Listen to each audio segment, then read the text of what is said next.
Opa, rapaziada, o manhwa de hoje é simplesmente insano. O Prota basicamente era um espadachim muito foda, que reencarnou em outro mundo, onde ele tem que lutar contra monstros e ficar rico, do jeito que nós gosta. Já sabe, né? Deixa o like aí que vai dar aquela ajuda demais. E se inscreve e hype o vídeo se for aparecer aí pra você. Bora pro vídeo, guys. Em um mundo onde monstros destruíram tudo, nosso protagonista só conseguiu sobreviver porque passou a vida inteira lutando com uma espada na mão. Mesmo depois de um ano daquele inferno, ele não tinha medo das criaturas que apareciam pelo caminho. Enquanto as pessoas comuns lutavam para viver mais um dia, ele continuava caçando monstros sem parar. Os golpes eram rápidos e precisos. Para ele, derrubar aquelas criaturas já tinha virado rotina. E assim, um dia se transformou em um mês de batalha sem fim. Só que esse mês logo virou anos, e ele permaneceu empunhando a mesma espada contra tudo que aparecia. Depois de 10 anos, ele já conseguia cortar qualquer monstro com um único golpe. Mas quando parecia que não existia mais ameaça à altura dele, uma presença muito maior surgiu diante do espadachim.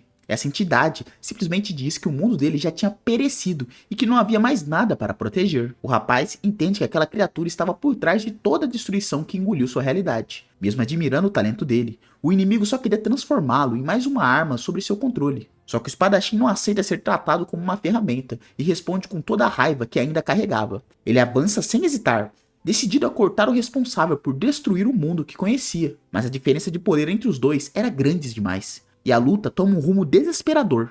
Mesmo recebendo ajuda ou conselhos de quem estava ao redor, ele deixa claro que não queria gratidão de ninguém. Para os outros, aquela teimosia parecia arrogância. Para ele, era só a única forma de continuar lutando. No fim, os avisos se confirmam e o espadachim é forçado a encarar uma derrota que não conseguia aceitar. A criatura o humilha, dizendo que todos os esforços dele não passavam de uma resistência inútil. Mesmo assim, ele continua encarando o inimigo, sem abaixar a cabeça até o último momento. E então, tudo fica escuro. A guerra do mundo antigo termina ali. Quando volta a sentir o próprio corpo, a primeira coisa que percebe é que alguma coisa está completamente diferente. Ele não está mais diante do inimigo que destruiu seu mundo. Agora, parece ter acordado em outra realidade. Confuso, ele tenta entender o que aconteceu enquanto observa o lugar desconhecido ao redor. O novo mundo é moderno, cheio de prédios e tecnologia, mas também possui portais que lembram as fendas da sua antiga vida.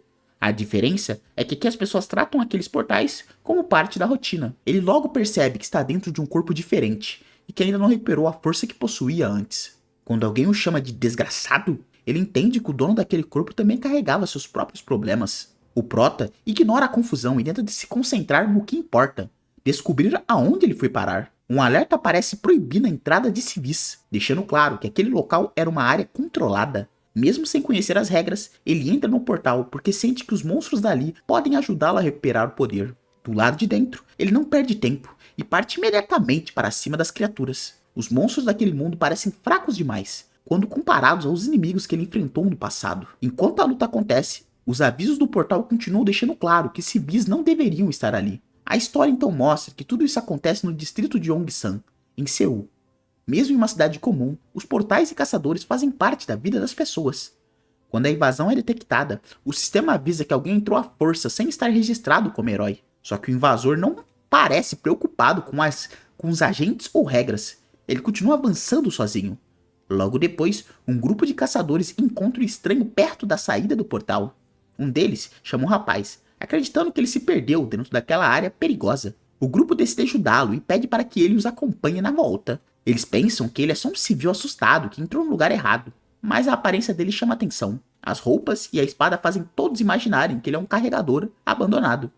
Uma das pessoas do grupo até comenta que ele não tem cara de herói. Os outros concordam e seguem julgando o garoto pela forma como ele está vestido. Para eles, a bagagem estranha que ele carrega só confirma que ele não pertence àquele lugar. Alguns acham que ele foi deixado para trás por caçadores mais fortes e tentam explicar a situação desse jeito. O Prota deixa claro que acabou de chegar, mas ninguém entende o que ele realmente quer dizer. Convencidos de que acertaram, os caçadores continuam falando dele como se ele fosse incapaz de se defender. Um homem diz que já viu muitos novatos cometerem o mesmo erro: entrar em um portal só porque assistiram vídeos na internet. Ele explica que caçar monstros sem licença e treinamento é suicídio, ainda mais em um portal de rank C. Só que, enquanto todos falam, o espadachim continua em silêncio, claramente sem se impressionar com a palestra. Quando um dos caçadores perde a paciência, o clima muda e a conversa deixa de ser amigável. O homem quer impedir o estranho de agir por conta própria, sem imaginar que está provocando alguém muito acima do seu nível. Para o Aquele mundo realmente é cruel. Mas não pelos monstros. O problema são as pessoas que tentam controlar os outros. E é aí que ele começa a entender como os caçadores, os portais e o dinheiro funcionam naquela nova realidade. Uma criatura surge diante do grupo e interrompe qualquer discussão. Em vez de recuar, o espadachim se prepara para agir como fez durante todos aqueles anos no mundo destruído. Os outros ficam sem reação ao ver a calma dele diante do perigo. Naquele instante, ele se lembra dos 10 anos que passou lutando até a morte.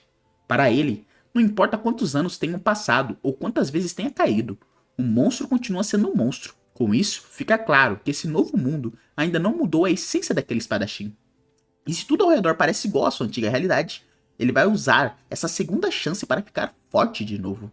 Sem esperar pelos caçadores, o espadachim segue pelo gate e encara os próximos grupos de monstros. Uma nova criatura surge à frente, mas Dojun não demonstra a menor preocupação. Para o Prota, porém, a criatura não representa nem perto do perigo que ele enfrentava antes. Sem desperdiçar movimentos, ele encerra a luta e segue observando o que aquele portal ainda pôde oferecer. Ao derrotar o inimigo, ele encontra uma pedra mágica de baixa qualidade. No mundo antigo dele, ele nem olharia para algo assim, mas agora qualquer recurso já serve. Ele começa a recolher as pedras sem demonstrar nenhuma preocupação com a confusão causada pela entrada ilegal. Do lado de fora, os caçadores perceberam que o intruso continua inteiro e isso já começa a deixar todos desconfiados. Ninguém consegue explicar como um civil aparentemente despreparado conseguiu avançar tanto dentro de um portal Rank C. Mesmo assim, eles apostam que os agentes do centro de controle vão resolver tudo quando chegarem. Logo, os agentes são chamados, porque uma invasão de portal precisa ser tratada como um problema sério. O tempo passa e a tensão aumenta, já que todos esperam a chegada de alguém capaz de controlar o desconhecido. Como Nansan é um portal de Rank C, o grupo espera que caçadores mais experientes sejam enviados para controlar a situação. Alguns chegam a imaginar que o estranho deve estar tremendo de medo, esperando alguém aparecer para salvá-lo. Só que uma garota do grupo começa a duvidar dessa versão, depois de lembrar da postura dele. Ela pensa no que pode acontecer se ele realmente morrer lá dentro. Mas os outros não levam essa preocupação a sério. Para eles, quem entra ilegalmente em um portal precisa aprender a consequência da própria imprudência. Um dos caçadores diz que ele não morrerá se não correr direto para os monstros. Mal sabem eles que o garoto já tinha derrotado vários sozinho. Enquanto a equipe conversa, o espadachim encontra uma barreira mágica colocada no caminho. Ele reconhece que aquilo pode funcionar contra os orcs comuns, mas não o suficiente para parar alguém com experiência dele. Sem fazer esforço, ele manda todos saírem do caminho caso não queiram se machucar. Em seguida, a barreira é destruída e fica claro que as regras daquele portal não vão segurá-lo. O Prota continua avançando, tratando os obstáculos locais como se fossem brinquedos. Cada monstro derrotado significa mais recursos para recuperar a força perdida.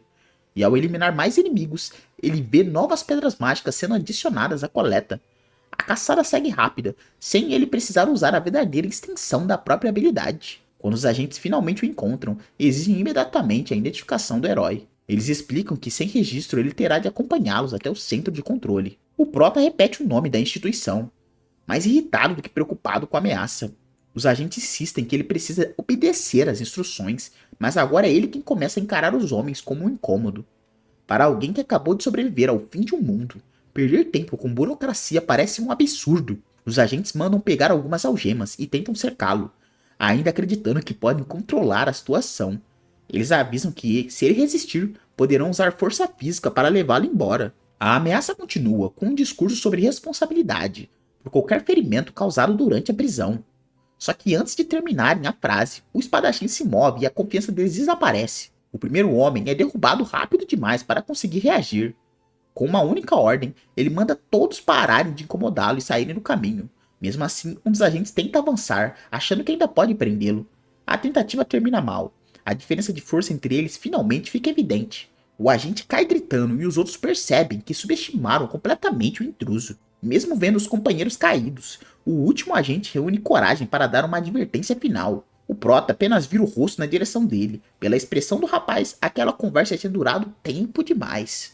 O agente parte para cima, e o Dojun interrompe um avanço antes que o golpe consiga alcançá-lo. Sem alterar a expressão, ele se posiciona para lidar com os outros homens que ainda cercam o caminho. O grupo tenta atacá-lo ao mesmo tempo, contando vantagem numérica. Só que Dojun escapa do cerco e devolve o ataque antes que qualquer um consiga acompanhar seus movimentos. Em poucos segundos, ele atravessa a formação dos agentes como se aquilo não passasse de um treino básico. o último homem desaba ferido, encerrando de vez a tentativa de prisão. Então a história explica que os portais são passagens controladas para outros mundos, lugares de onde monstros começaram a surgir por toda a Terra. Quando essas passagens aparecem sem controle, elas recebem outro nome, Zonas de Fenda. São áreas perigosas, ainda não transformadas em portais, onde ninguém sabe exatamente o que pode sair de dentro. Para Dojun, o conceito é familiar. No mundo dele, essas fendas também significavam batalhas e morte. Ele pergunta sobre as zonas de fendas porque pensa em usar um lugar desses sem chamar a atenção das autoridades. Mas logo descobre que os materiais obtidos dos monstros viraram uma das maiores fontes de energia daquele mundo. Por isso, onde quer que ele tente caçar, sempre haverá alguém querendo controlar, cobrar ou impedir sua entrada. Ele percebe que, sem uma identificação, será tratado como um invasor em qualquer portal que escolher. Essa situação faz as memórias da morte voltarem. Durante 10 anos, ele lutou até o limite, só para ser traído por alguém em quem confiava. Ele perdeu amigos, família e o próprio país. Agora, acorda em outro corpo, parece menos uma segunda chance e mais uma nova dívida. A cidade de Seul mostra como a nova economia mudou tudo. Lojas e negócios ligados a portais tomaram o lugar de empresas comuns. Enquanto caminha, Doju conclui que precisa de outro jeito de conseguir recursos sem depender da associação de heróis. E é aí que ele entra em uma loja que compra pedras mágicas. O lugar parece normal, mas Doju já sente que aquele homem que está pronto para tentar tirar vantagem dele. O atendente vê a quantidade de pedras e pede um momento para fazer a separação. Enquanto espera, Dojun percebe que o sujeito ficou nervoso e chama alguém para ajudá-lo. Mais uma vez, a lembrança da morte invade sua cabeça. Foi assim que tudo terminou na vida anterior, com traição e escuridão. E nesse vazio que ele lembra de ser o Dojun, o verdadeiro dono daquele corpo. Quando acordou naquela situação, ele perguntou quem era o jovem à sua frente. Seu Dojun responde que está morrendo e revela que não consegue mais suportar a própria vida. Ele pede apenas uma coisa antes de desaparecer: que o novo ocupante do corpo proteja sua avó e a Nig. No começo, o espadachim recusa. Ele não tinha mais apego à vida, nem queria carregar o peso de outra pessoa. Mas Sr. Dojun explica que mesmo sem querer viver, não podia abandonar as duas pessoas que dependiam dele. Essa sinceridade faz o espadachim parar para ouvir. Ele entende que aquele sentimento, porque também já perdeu pessoas importantes sem poder protegê-las. Por isso, Sr. Dojun insiste que a avó e a irmã não merecem sofrer o mesmo destino. O espadachim finalmente pergunta o que ele realmente deseja. Sr. Dojun faz seu pedido, e é assim que os dois chegam a um acordo silencioso. De volta ao presente, Dojun decide vender as pedras mágicas para começar a cumprir essa promessa. O atendente tenta parecer amigável e garante que aquela é a melhor loja de toda a Coreia para fazer negócio. Mas a confiança do homem dura pouco quando ele nota o sangue nas pedras e percebe onde elas vieram. Dojun aceita até um café enquanto espera, mas continua observando cada movimento do golpista. O funcionário reclama da sujeira e deixa escapar que só está interessado no dinheiro. Quando a contagem termina, ele anuncia o valor das pedras e informa uma comissão de 40%. Para Dojun, aquilo já é um roubo. Afinal, ele enfrentou os monstros enquanto a loja só vai revender o material. O homem tenta justificar a taxa, dizendo que está oferecendo uma condição especial. Mas Dojun não aceita o cálculo e manda parar tudo imediatamente. O atendente responde com deboche, afirmando que aquele é o funcionamento normal do mercado. Ele ainda ameaça que Dojun não encontrará preço melhor em lugar nenhum. Sem se intimidar, o prota decide levar as pedras embora. Então a loja inventa novas cobranças, até por separar os itens e servir café. A tentativa de extorsão ficava cada vez mais absurda. Quando Dojin diz que não tem dinheiro para essas taxas, eles mandam que ele tente sair sem pagar. Os homens revelam que possuem caçadores de rank C trabalhando para eles e acham que será suficiente para assustá-lo. Quando a ameaça dos caçadores de rank C não funciona, o atendente percebe que perdeu o controle da negociação. Sem outra saída, ele chama o responsável pela segurança e diz que mais um cliente está causando problema. Dojun ouve a conversa, encara a entrada, esperando para ver quem teria coragem de tentar impedi-lo. O reforço chega cheio de confiança, mas ela desaparece no instante que ele encontra o olhar de Dojun. O homem congela diante de Dojun, percebendo tarde demais que entrou naquela sala para enfrentar alguém muito acima dele. Uma única reação basta para derrubá-lo junto dos outros seguranças. Dojun permanece de pé entre os homens caídos, sem demonstrar qualquer esforço. Com todos os membros da loja no chão, ninguém mais tenta impedir que ele leve as pedras embora. Antes de sair, Dojun estabelece a nova regra. Dali em diante, a comissão cobrada dele seria de apenas 1%. O atendente assenta na mesma hora e promete que as próximas transações acontecerão sem novas armações.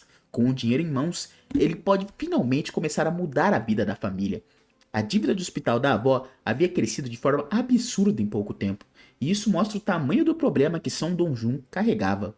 Mesmo assim, Doju entra em casa com uma pilha de dinheiro e surpreende as duas.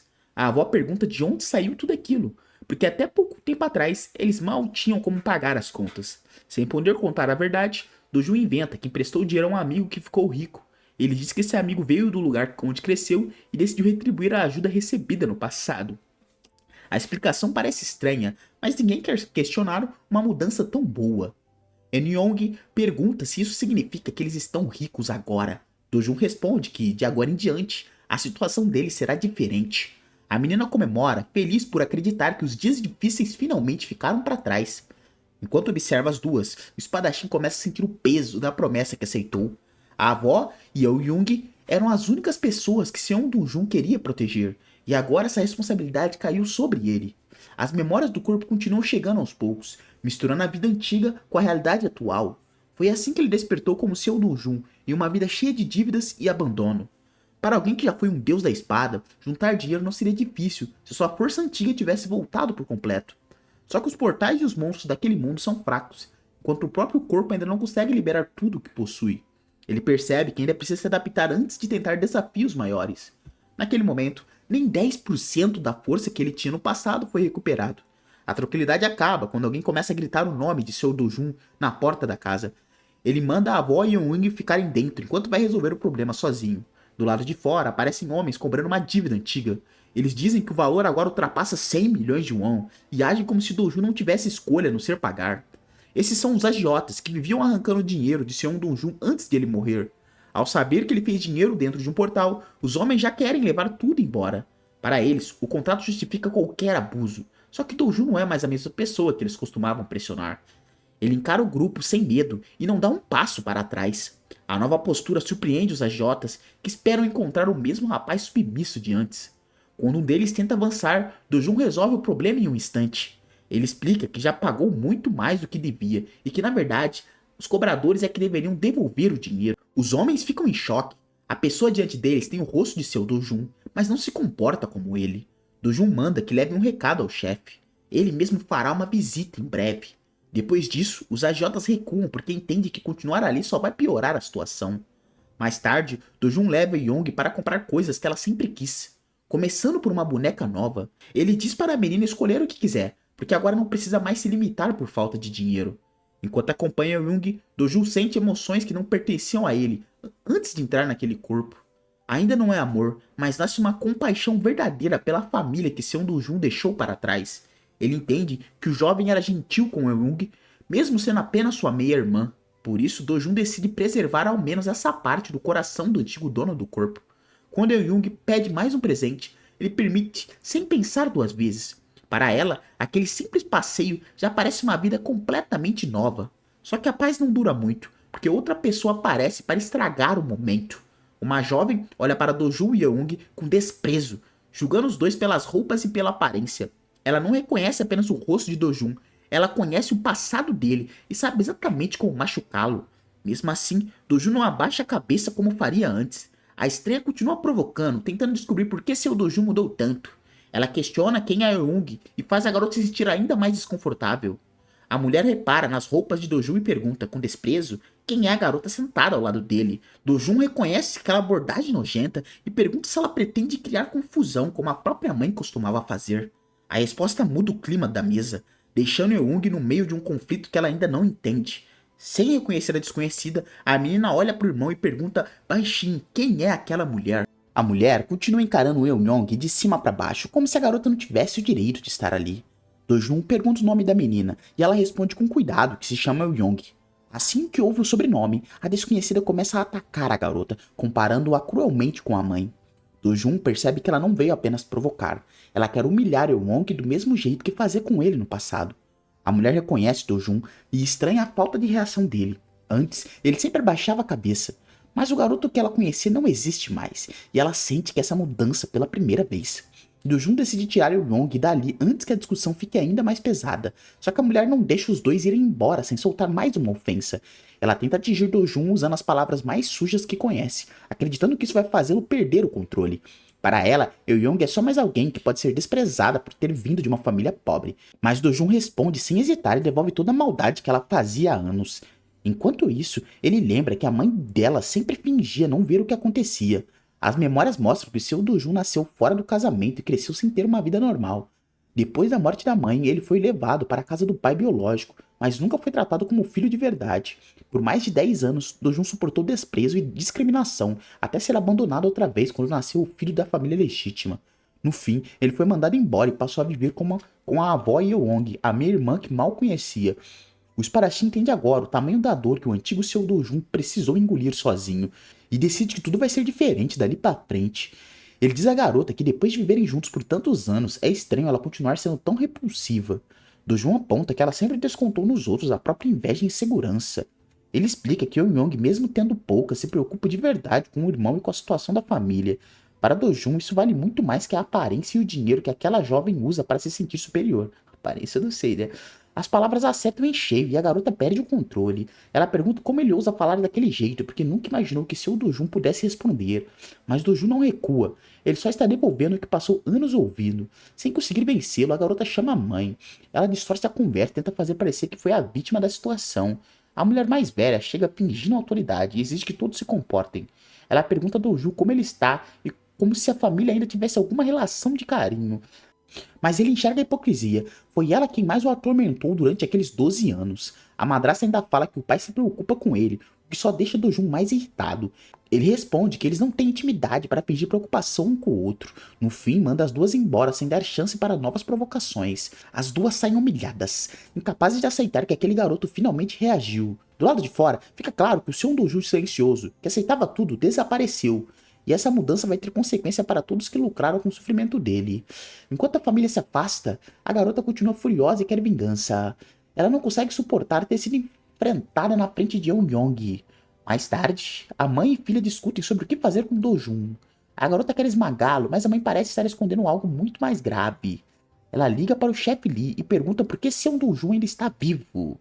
O homem confirma que recebeu a informação de que Kang Chun-woo havia deixado Dojun dentro de uma zona da fenda. Para a mulher, isso deveria ter sido suficiente para matá-lo.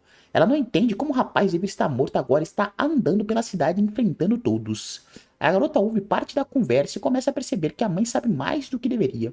Ela pergunta o que significa dizer que Dojun deveria ter morrido. Então fica evidente que a família não só desprezava seu Dojun, alguém tentou acabar com ele de verdade. A mãe tenta negar, preocupada que a avó ou o pai descubram o que ela fez. Mas a filha insiste, chocada ao descobrir que a própria mãe pode ter participado de uma tentativa de assassinato. Mesmo assim, a mulher manda ela não se meter no assunto. A mãe corta a discussão e ordena que a filha fique fora daquele assunto. A garota permanece paralisada, tentando entender até onde a mãe foi para se livrar de Dojun. Longe dali, Hong Dojun reafirma em silêncio que fará seu Dojun desaparecer, custe o que custar. 10 anos antes, as zonas de fenda surgiram e monstros começaram a matar pessoas pelo mundo inteiro. Mas junto com o caos, apareceram as pedras mágicas, recursos capazes de mudar toda a economia. Foi aí que os heróis espertos passaram a existir e a sociedade começou a depender deles. Agora, para ficar rico naquele mundo, o caminho mais rápido é se tornar um herói capaz de caçar monstros. As pedras mágicas substituíram fontes de energia antigas e os governos passaram a controlar as fendas por meio de portais. Dojun chega ao endereço dos agiotas, decidindo resolver tudo de uma vez. O chefe tenta provocá-lo, dizendo que ouviu falar de um herói que começou a se achar forte demais. Mas Dojun não veio negociar, ele só quer saber quem está na frente dele. O homem manda trazer um capanga mais forte, acreditando que isso será o suficiente para intimidar o garoto. Só que o primeiro golpe do Dojun já mostra que ele não é um simples caçador de rank baixo. O chefe fica desesperado, porque Hong Hyeju havia garantido que seu Dojun era inofensivo. Dojun diz que merece compensação por todo o dano mental, físico e financeiro que os agiotas causaram. Enquanto observa a força dele, o chefe conclui que Dojun provavelmente despertou dentro da zona da fenda. Agora, ele entende por que aquele rapaz dócil voltou completamente diferente. Mesmo assim, o homem ainda tenta manter a pose e reunir seus subordinados. Ele se gaba de ter muitos caçadores de rank D trabalhando para ele. Para Dojun, porém, esses despertos são tão fracos quanto os monstros que caça. O chefe diz que ninguém sob seu comando deixaria o garoto abrir a boca daquele jeito. Mas a ameaça dura pouco quando Dojun volta a encará-lo. Ele manda o homem se sentar, deixando claro quem está no controle daquela sala. Quando o chefe tenta retrucar, Dojun interrompe antes mesmo de ele terminar. Um dos capangas tenta reagir e recebe uma resposta imediata. Mais uma vez, ninguém consegue acompanhá-lo. Depois de quebrar a resistência do grupo, Dojun decide usar aquela organização para o próprio benefício.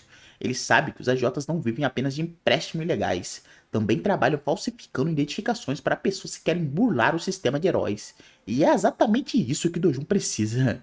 Se quiser passar livremente e ganhar dinheiro, ele terá de possuir uma identificação de herói. O chefe percebe que não tem escolha a não ser obedecer.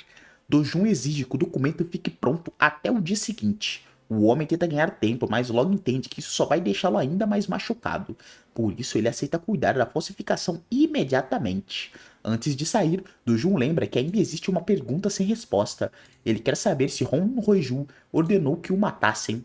O chefe continua calado, tenta fingir que não sabe de nada, então Dojo aumenta a pressão até o homem perder a coragem de mentir. Sem saída, ele começa a entregar tudo o que sabe.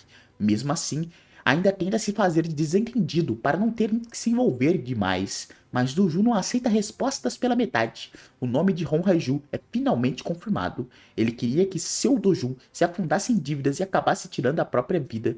O chefe implora para ser poupado, porque agora percebe que entrou em algo muito maior do que cobrança ilegal. Dojun liga os pontos. Se ela queria que ele morresse, foi por isso que o prenderam na zona de Fenda. O homem afirma que não sabia do plano completo e tenta salvar a própria pele.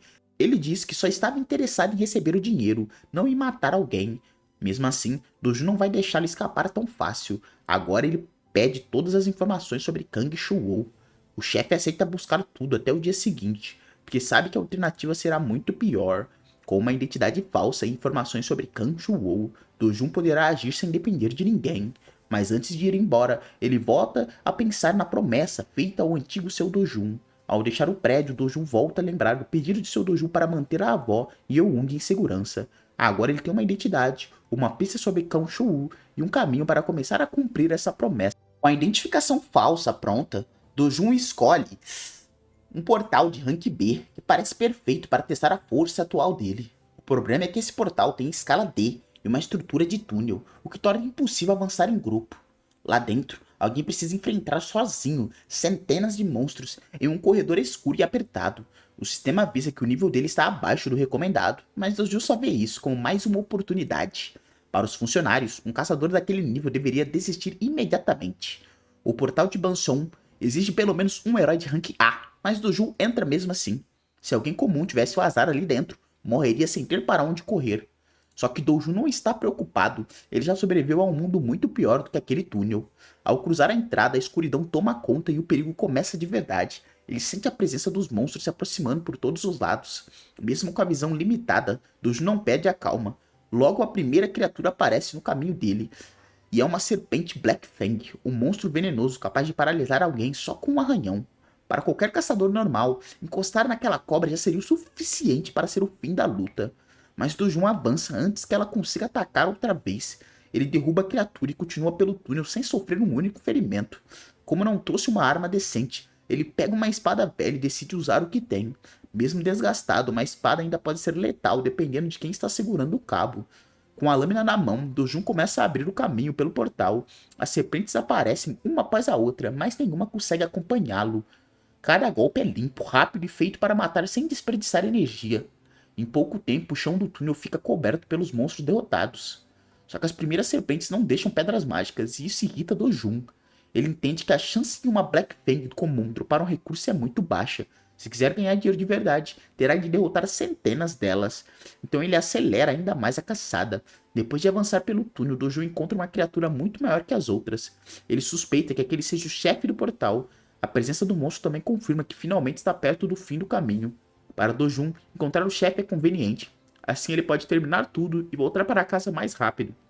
Mesmo assim, ele não subestima a criatura, se prepara para lutar mais sério. O primeiro ataque não funciona como ele esperava, os golpes dele não conseguem atravessar a defesa do monstro. Dojun percebe que aquela criatura é muito diferente das serpentes que eliminou no caminho.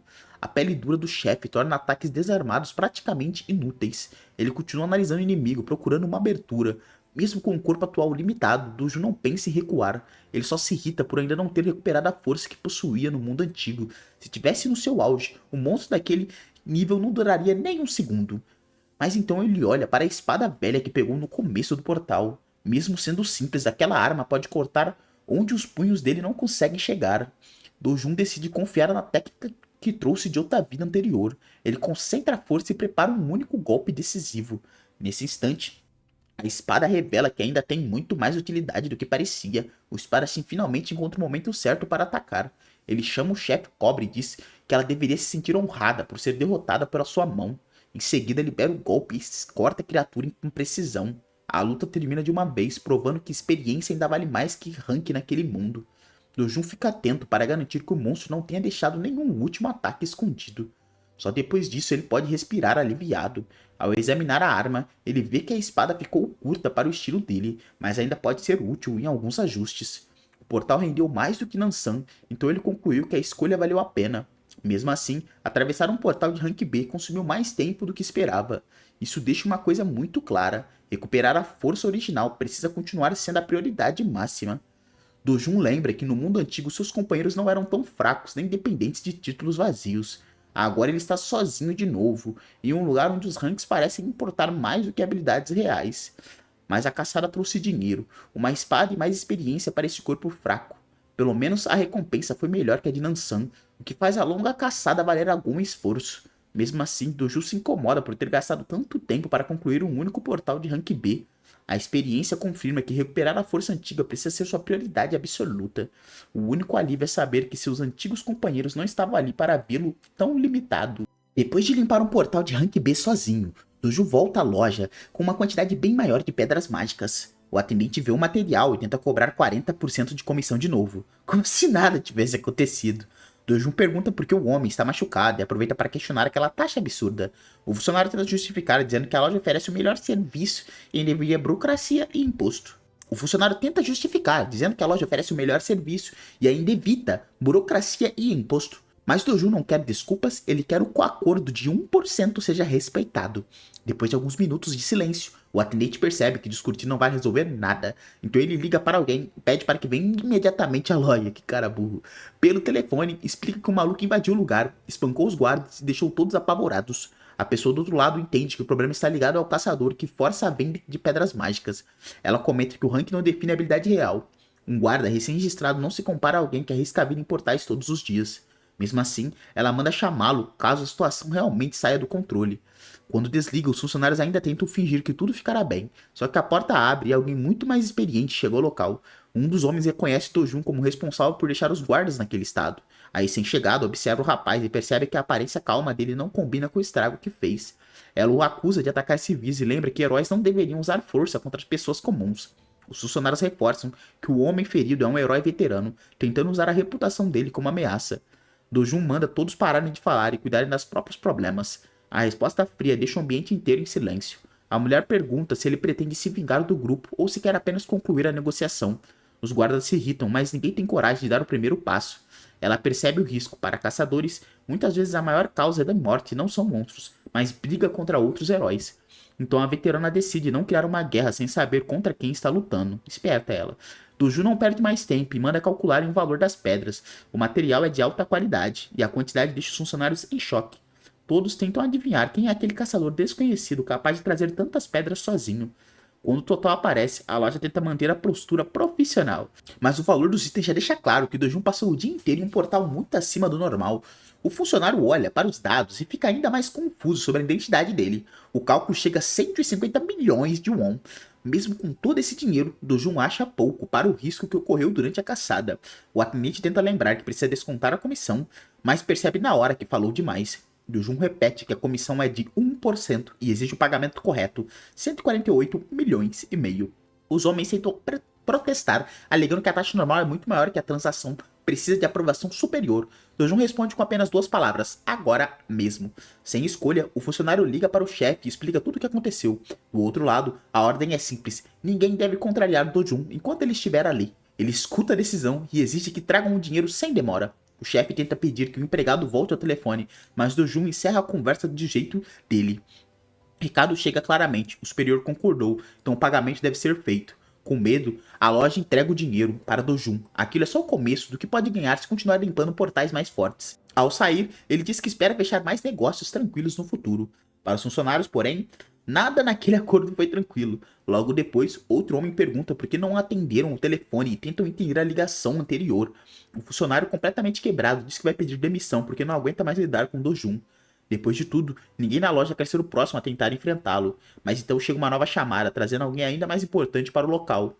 Do-jun ouve o nome Jong-Eun e percebe que a situação não vai acabar ali. Um jovem entra na loja e chama a atenção de todos imediatamente. Os funcionários ficam todos tensos porque reconhecem quem ela é. E ela é Hyun Jong-jin, e a sua presença deixa até os guardas feridos em alerta. O nome dela é conhecida por qualquer pessoa ligada ao mundo dos heróis. O funcionário quase engasga quando reconhece essa recém-chegada Hong-jun. Ela é a quarta heroína de rank S da Coreia, e a sobrinha do homem que comanda aquela organização. A presença dela deixa todos nervosos, porque ninguém esperava ver alguém desse nível cuidando pessoalmente do problema. Jong-woo se senta diante do funcionário e pede para ele que conte, sem esconder nada, o que aconteceu com Do-jun. Mesmo depois de ganhar muito dinheiro com os portais, Do-jun percebe que isso ainda não basta para recuperar a força de antes. Se continuar caçando no ritmo atual, vai levar tempo demais para juntar os recursos que precisa. O objetivo dele é conseguir limpar um portal de rank S sozinho o mais rápido possível. Só que para chegar nesse nível, ele precisa recuperar a mana que perdeu no mundo destruído. Nesse novo mundo, a quantidade de mana no ar é muito menor, e até para ele seriam necessários anos de treino. Enquanto Dojun pensa nisso, Euyong chama o irmão desesperada.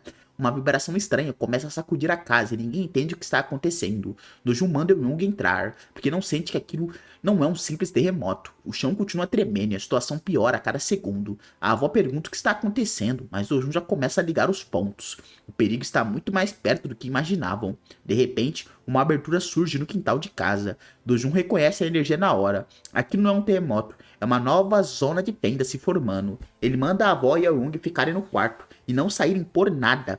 Então, sem esperar ajuda, entra sozinho na fenda para impedir que algo chegue até elas. Na Associação de Heróis, um alerta informa que uma nova fenda apareceu na região de Mapo. Como já fazem 63 dias desde a última ocorrência, o surgimento repentino deixa todos em alerta. Eles pedem para contatar a Guilda Leão Branco, a mais próxima da área, e mobilizar outros heróis rapidamente. Mas o local exato da fenda complica tudo. Ela abriu dentro do quintal de uma residência particular. Se um civil entrar em uma fenda nova antes do resgate, ninguém mais pode entrar até que essa pessoa volte. E se o civil morrer lá dentro, o problema pode ficar muito maior. Uma onda de monstros pode durar 10 dias, colocando toda a região de Seul em riscos. Os agentes confirmam que quem entrou foi Seo Do-jun, morador da casa tentando salvar a irmã mais nova. Eles ainda pensam que ele é um civil comum e calculam uma chance enorme de ocorrer uma catástrofe. Para a associação, tudo indica que a situação está prestes a sair do controle. Enquanto isso, a notícia chega até Hong Hae-jun. Ela pergunta por que estão falando que Do-jun despertou como herói. Os homens explicam que ele provavelmente despertou no portal anterior, mesmo sem ter se registrado oficialmente. Agora ela entende porque Kang Shuo falhou em acabar com ele. Hou Haju se irrita e culpa Kang Shuo por transformar uma simples armadilha em um problema tão grande. Ela acredita que teria sido melhor matá-lo logo, sem deixar rastros nem consequências. Como Kang recebeu dinheiro para fazer o serviço, ela ameaça cobrar tudo de volta se ele falhar outra vez. Só que o homem traz uma notícia inesperada. A nova filha surgiu justamente na casa de Dojun e ele entrou nela sozinho. Para Hong Joju, isso parece a oportunidade perfeita para se livrar dele sem precisar fazer mais nada. Ela já imagina que Dojun nunca mais vai aparecer, mas dentro da fenda, a realidade é muito diferente do que todos lá fora imaginam. Dojun chega a um lugar familiar e percebe que não foi levado a qualquer mundo aleatório. Ele mal consegue acreditar no que está vendo. Aquele é o Bosque Patisua, onde ele costumava ir durante a infância no mundo antigo. As árvores, a grama, o vento e até o céu são iguais aos que ele conhecia antes de tudo ser destruído. Seguindo o caminho, Dojun confirma que aquela parte do mundo antigo ainda existe de algum jeito. E então ele encontra algo que nunca esperava rever. É a Árvore do Mundo, uma árvore espiritual primordial por onde circula uma mana extremamente pura. No mundo dele, a destruição dessa árvore arruinou o fluxo de mana e levou toda a realidade ao colapso. Por isso, ver a árvore intacta muda tudo o que ele pensava ser possível. Dojun não sabe como a árvore chegou ali, mas entende o que isso significa. Com a árvore do mundo viva, ele finalmente pode recuperar a mana que possuía antes, e essa fenda que parecia uma sentença de morte pode se tornar a maior chance que ele já teve de voltar ao topo. Diante da árvore do mundo, Dojun começa a respirar e puxar para si a mana pura que existe naquele lugar. Enquanto treina, ele se lembra dos inimigos que queimaram a árvore no passado e destruíram tudo o que conhecia. Agora que confirmou que ela ainda está viva, ele se recusa a desperdiçar essa oportunidade. Um dia vira 2, depois 3, e Dojun continua absorvendo energia sem parar. Ele esquece comida, água e descanso. Tudo o que importa é recuperar uma fração do poder perdido. Depois de tanto esforço, finalmente sente a presença da energia que estava procurando, Vulcana. A mana ao redor começa a reagir ao corpo dele, mostrando que o treinamento está tendo resultados. Dojun decide continuar absorvendo enquanto ainda consegue suportar a pressão. Ele comenta que seria muito mais fácil se tivesse uma espada com atributo de água, mas logo percebe que não precisa de arma perfeita para resolver o problema. Mesmo com o equipamento atual, ele continua avançando e decide que vai destruir todos os monstros que aparecerem na floresta. As criaturas que se aproximam, atraídas pela grande quantidade de mana liberada, Doju não se incomoda, elas só vão servir como mais fonte de recursos.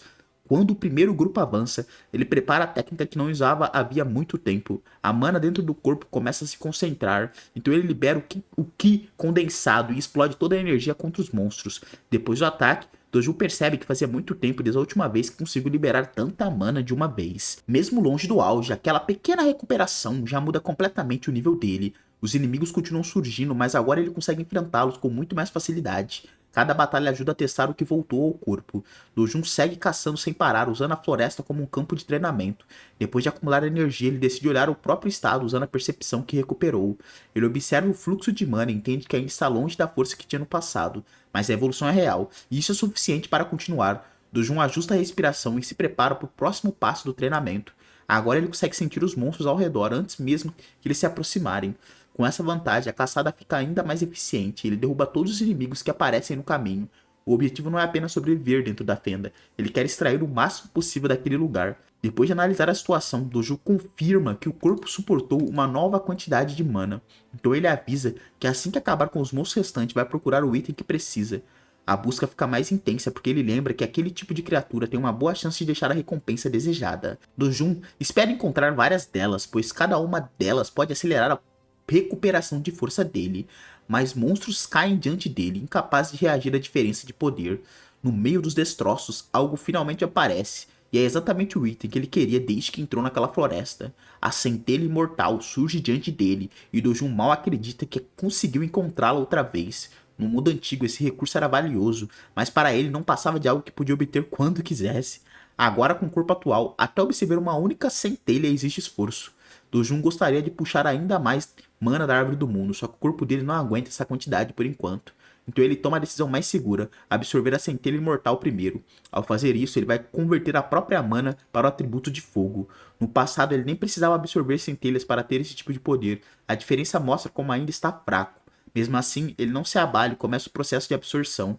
A energia da centelha entra no corpo de Dojun e altera o fluxo de mana. Quando o processo termina, a mana do fogo se acomoda no corpo de Dojun, confirmando que a centelha imortal foi absorvida com sucesso. A abertura negra se projeta sobre o bairro, espalhando uma aura que deixa todos em alerta. Moradores, jornalistas e autoridades se reúnem perto da casa para acompanhar o incidente. No meio da confusão, um homem de terno se irrita com o caos que a fenda provocou. Ele é Bang Seong-yu, um dos homens que observa a situação de perto. O grupo tenta justificar a entrada de seu Dojun, dizendo que ele agiu para salvar a irmã mais nova, mas também corre o boato de que ele entrou acreditando que uma zona de fenda facilitaria o despertar de um poder.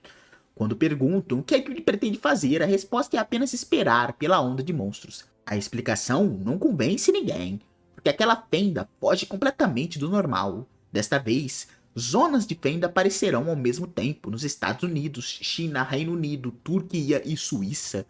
Em outros países o problema foi contido cedo, mas na Coreia a situação continua sem resposta. Para aqueles homens, tudo teria começado por causa do civil que entrou primeiro naquela zona de fenda. Enquanto a abertura cresce sobre as casas, a pressão sobre quem ficou do lado de fora só aumenta. 28 dias após o surgimento da nova fenda, a Associação dos Heróis declara um alerta de onda de monstros de nível 1. A associação estabelece um prazo para o civil que entrou primeiro sair da zona da fenda.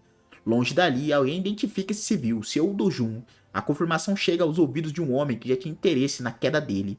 Entre eles está Kim Yong-un, o braço direito de Hang Shin-yu. Para Kim, a ideia de um simples civil voltar vivo de uma zona de fenda parece quase engraçada. Os homens feridos lembram que a Associação de Heróis ainda não possui todas as informações sobre Dojun. Então Kim considera uma possibilidade que ninguém queria ignorar. E se Dojun tiver despertado? Mesmo nesse caso, a chance de sobrevivência dependeria do rank que ele tivesse alcançado. Kim lembra que saber lutar e sobreviver dentro de uma zona de fenda são coisas bem diferentes. Por isso, ele não dá nem um décimo de chance para Dojun voltar vivo. Em vez de esperar uma resposta, Kim pergunta o que devem fazer com as duas parentes de Dojun que deixou para fora. A ordem é cruel, tratá-las bem por enquanto. Se Dojun morrer, vender seus órgãos e se voltar, cobrar uma dívida pela falsa proteção. Sem saber do plano, Dojun continua diante da árvore do mundo.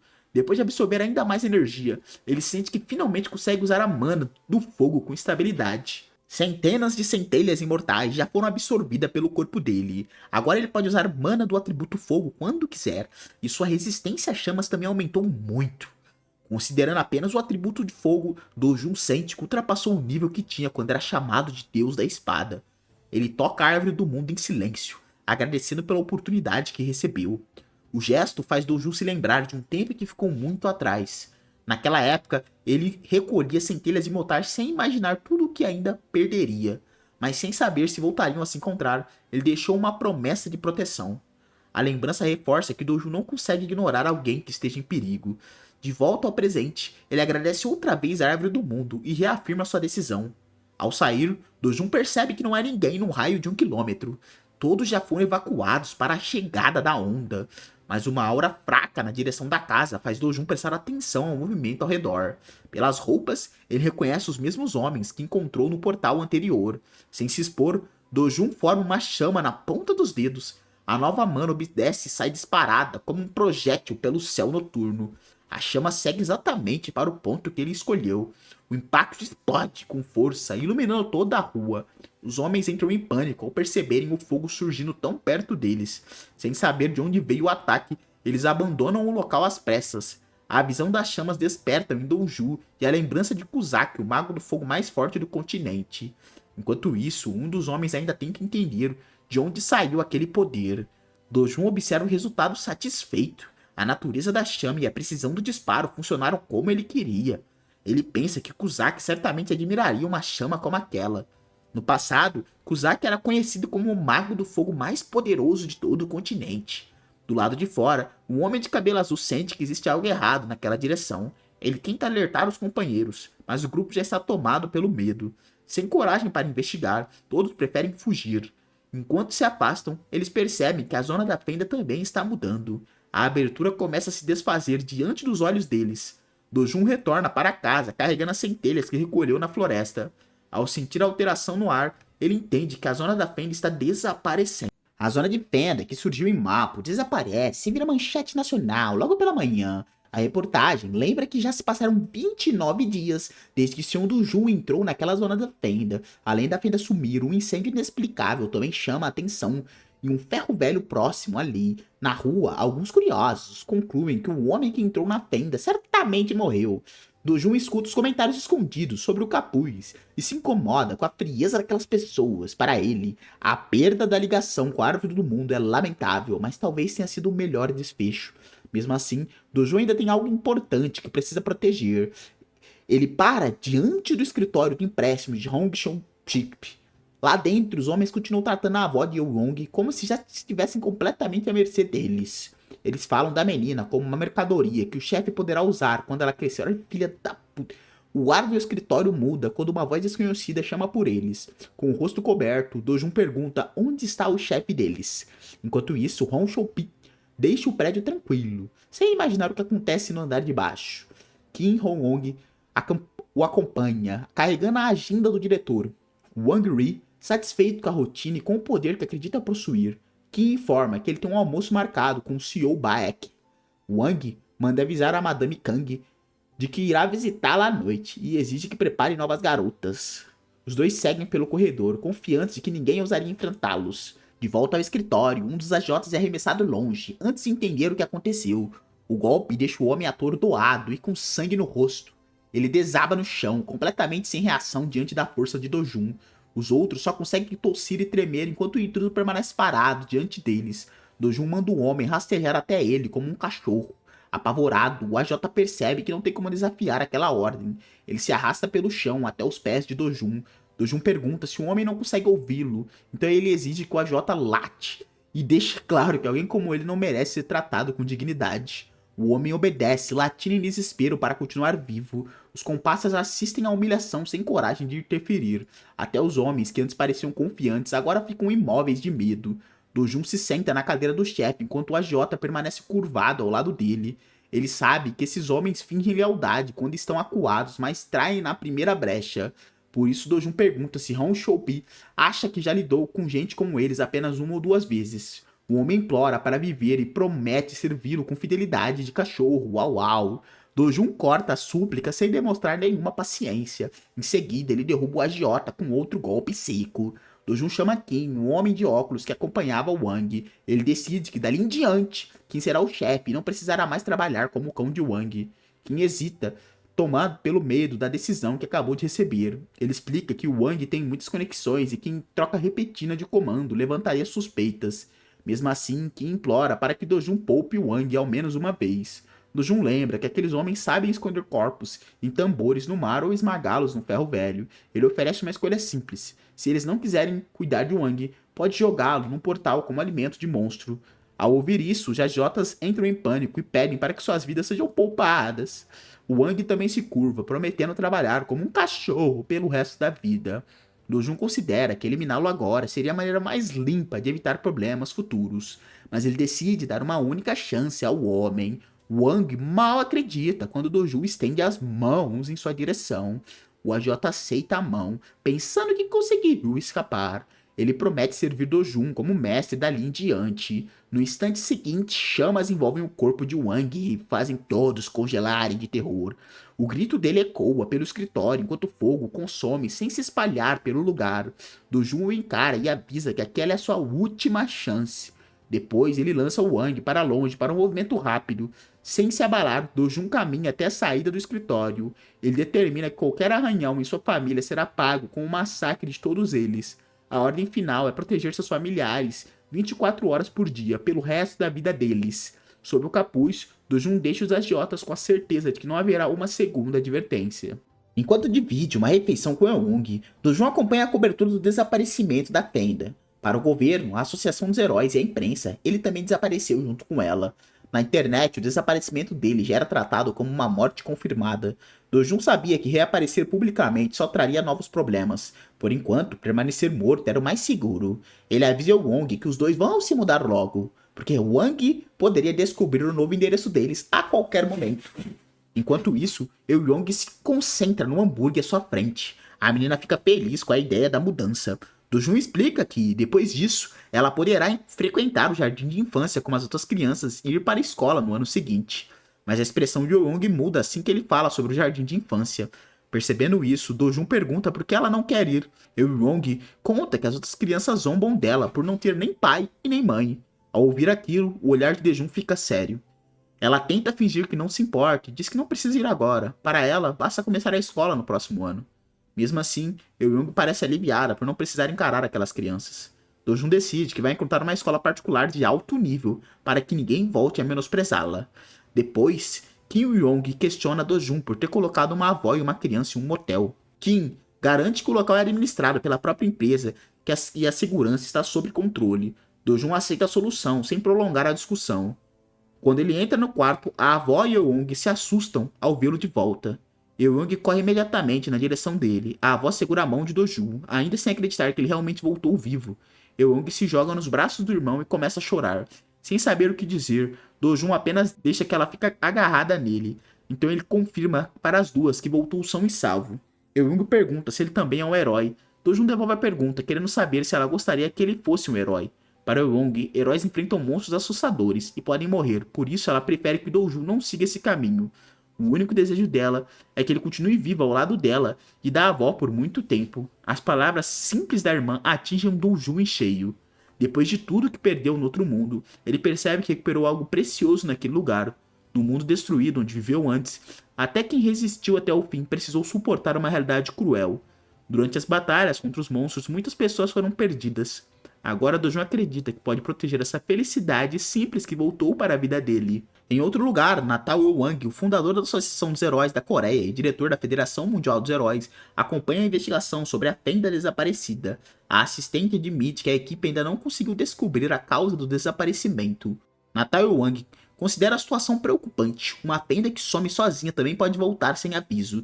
A assistente aponta que uma variável tão imprevisível é perigosa e comenta que seria mais fácil lidar com uma onda já declarada. Natal Wang repreende a escolha de palavras dela. Para a segurança das pessoas, o melhor era mesmo que a situação não tivesse chegado a esse ponto. Reconhecido como um dos heróis mais respeitados do mundo, Natal Wang teria influência suficiente para vencer uma eleição histórica ou enfrentar grandes conglomerados. Mas ele não se interessa por poder político nem por dinheiro. Sua prioridade é proteger as pessoas e se preparar para as fendas. Natal Wang manda que a investigação seja feita com calma e precisão. Em seguida, recebe a confirmação que o morador da área da fenda aceitou vender a casa. Ele ordena que pague mais do que o valor do mercado, para que a pessoa que perdeu a família não se sinta prejudicada. Mesmo com a situação local resolvida, Natal Wang continua analisando as informações no computador.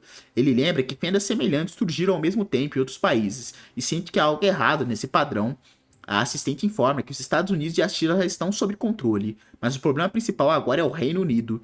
Natal Wang afirma que heróis confiáveis foram enviados para as outras fendas. De repente, uma notificação urgente interrompe a conversa. Ao ver o alerta, Natal Wang fica chocado. Algo que não deveria acontecer acabou de acontecer. A Federação Mundial dos Heróis anuncia uma emergência. Uma onda de fendas surgiu no Reino Unido.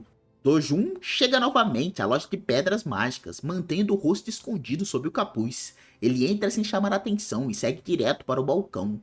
Sob a vigilância das câmeras da loja, o funcionário recebe de forma automática, sem perceber quem acabou de aparecer. Quando reconhece o visitante, o homem se assusta e corre para avisar o gerente. O gerente confirma que é o mesmo cliente que havia enfrentado a loja antes. Ele pergunta se foi Dojun quem cobrou caro pelas pedras mágicas enquanto estava fora. Dojun responde que o momento é perfeito, pois trouxe muitas pedras para vender e espera que alguém de alto escalão cuidasse do negócio. Sem cerimônia, ele deixa uma bolsa pesada sobre o balcão. O gerente tenta diminuir o valor do lote, supondo que Dojun trouxe de novo pedras de baixa qualidade.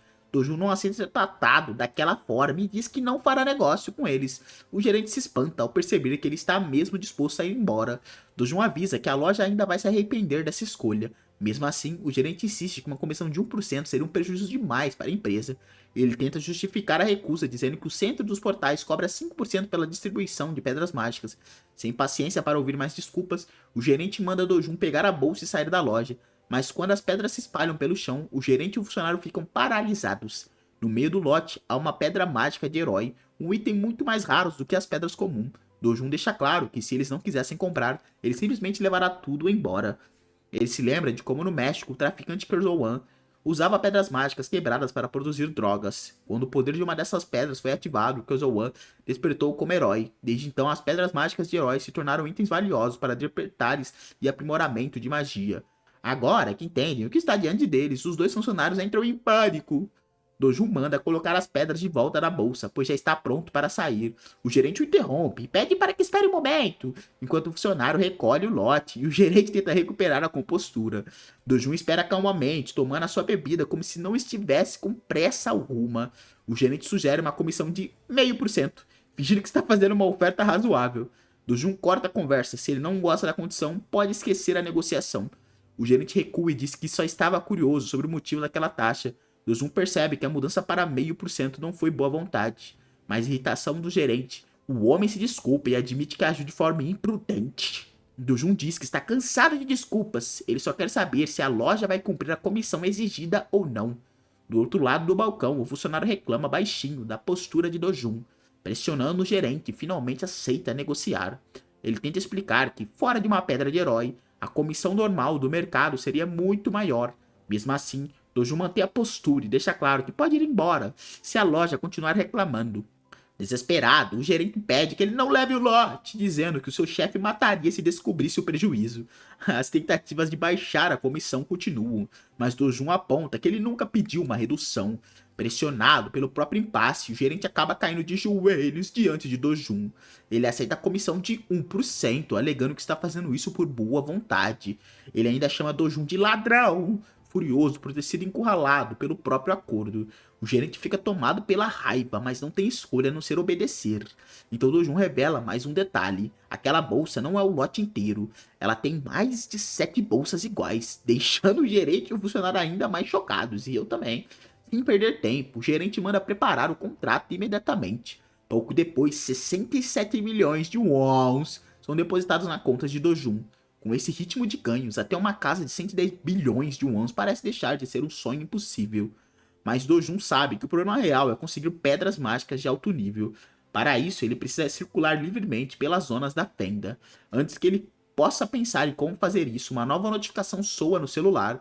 O gerente pergunta se uma onda de fenda acabou de acontecer. O alerta confirma a notícia. A onda de fenda no Reino Unido entrou em uma emergência e os coreanos no local devem ter a segurança verificada. A notícia não desperta em Dojun a urgência que ele teria sentido no passado. O aviso se espalha entre os coreanos, mas Dojun não cogita correr para o Reino Unido. Ele baixa o celular e mantém um olhar frio. Dojun pensa no quanto são lamentáveis aqueles que não têm poder para se defender, caralho, que cuzão. No passado, não importava o país nem a posição da Associação de Heróis da Coreia. Ele teria corrido para impedir que as zonas de fenda fossem tomadas. Mas ele decide que não vai mais viver daquela forma. Em vez de partir para outra crise, Dojun se reúne com a avó Yeowong para uma refeição. Os três ocupam a mesa de um restaurante de carne. Numa rara pausa tranquila, a avó estranha o preço da carne. 250 mil won por 100 gramas, parece caro demais. Dojun diz que ganhou bastante dinheiro dessa vez e manda todos comerem sem se preocupar. Yeong fica animada e já começa a cuidar da carne na grelha. Ela prova o primeiro pedaço com vontade. O sabor imediatamente conquista a garota. Yeong se entrega à refeição, feliz demais com a carne. A avó ainda fica receosa com a quantidade que estão pedindo. A atendente anota 4 porções de cada corte: costela, filé, contrafilé e fraldinha. A avó pergunta como eles vão conseguir comer tudo aquilo. Dojun insiste que aquele dia é para aproveitarem e pede que a avó coma bastante também. Ela experimenta a carne, enfim cedendo ao convite do neto. Yeong confirma, toda empolgada, que está deliciosa e chama a avó para provar logo. A avó se comove ao ver a menina tão contente. Ela aproveita a refeição ao lado dos dois. Por alguns instantes, a família apenas come junto, sem falar de fendas ou perigos. Então uma mulher de cabelos roxos entra no restaurante e atrai a atenção de todos no salão. Ela procura por seu Dojun e chama pelo nome. A desconhecida se aproxima diretamente da mesa dele e pede para conversar. Reconhecendo que ela é uma heroína, Dojun pergunta se ela não percebe que ele está com a família. E ele diz que ela pode falar depois que a refeição acabar. Sem outra opção, a mulher se afasta e espera. Ela é Young Ji-un, a heroína de rank S e uma das estrelas mais conhecidas do mundo. Enquanto aguarda, Ju-Ong não entende como aquele homem consegue deixá-la esperando daquela forma. Ela acaba ficando na área de espera do restaurante. O tempo passa e Ju-Ong continua sentado, enquanto Dojun não demonstra nenhuma pressa. Do outro lado do salão, a família segue aproveitando a refeição. Os clientes ao redor começam a notar quem é a mulher que está esperando ali. Alguns reconhecem o Ji-un e ficam tensos diante da presença de uma heroína de rank S. Ela é famosa o bastante para figurar entre as 10 heroínas mais bonitas do mundo, olha só. Mas ninguém consegue imaginar quem teria coragem de fazê-la esperar naquele restaurante. O nome de Seo Do-jun faz Ju-ong revisar o histórico dele. Há menos de 2 meses ele entrou em um portal pela primeira vez e voltou vivo. Os registros apontam que ele despertou naquela ocasião e pouco depois foi dado como morto no incidente da fenda de Mapo. Só que o suposto morto está vivo e sentado bem diante dela. E é o mesmo homem que deixou tensa apenas com um olhar e poucas palavras. Ainda assim, Ju-ong descarta a hipótese de ele ser um rank S. Um desperto tão recente não alcançaria esse nível nem com as pedras mágicas que levaram magnatas há anos para reunir. Ele deve possuir uma habilidade única. Quando a família termina a refeição, Yeong agradece e se prepara para sair com Dojun e a avó. Enquanto Yeong e a avó seguem para a saída, Ju-ong finalmente se aproxima de Dojun. Passos pesados interrompem o momento e Dojun percebe uma nova presença sem dizer nada. Quem surge é Kang Shuo. Surpreso, ele pergunta como Dojun conseguiu sair vivo da fenda. Kang diz que sabia que Dojun era resistente como inseto, mas não esperava encontrar uma verdadeira barata. Ao reconhecê-lo, Ju-ong se pergunta por que Kang Shuo apareceu justamente agora. Kang bloqueia o caminho de Dojun, enquanto a família e Ju-ong acompanham o encontro. Ele avança com a mão estendida e procura Dojun de perto. Dojun chama Ju-ong e lembra que ela disse ter um assunto para tratar com ele. Kang reconhece Yeong-ji-un e pergunta o que ela está fazendo naquele lugar. Dojun diz que ouvirá o que o Ju-ong tem a dizer e em troca pede um favor. Ele manda que ela chame um táxi e leve a sua avó e Yeong para casa. Ainda surpresa, Ju-ong concorda e se retira com a família. Com os dois finalmente a sós, Dojun fixa os olhos em Kang. Existe uma dívida que ele veio cobrar. Opa, você chegou até o final, provavelmente você gostou muito da obra, né, cara? O que você faz? Olha aqui em cima, vai ter alguns manhwas diferentes. Dá uma olhadinha neles, talvez você goste. Deixa aquele teu like e obrigado por assistir.